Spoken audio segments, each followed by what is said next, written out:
Ahoj, já jsem Janina. Já jsem Ali.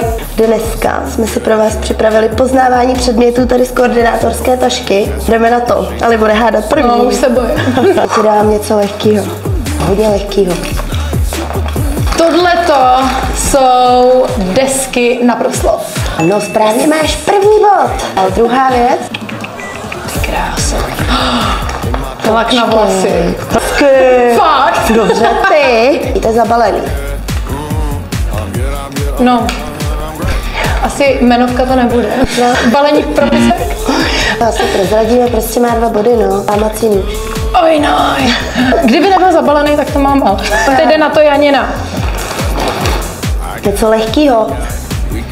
Jo, tak to si myslím, že vím. To je gafa. Já už myslela, že řekneš lepící pásku. Jo, tak to je naše vysačka, musím říkat, či je, že ne? Ne. Tak to je určitě náplast. Ty jo, dobře, ty. Že i takový problémy my hasíme. Máme vítěze. Bobot. Bohužel.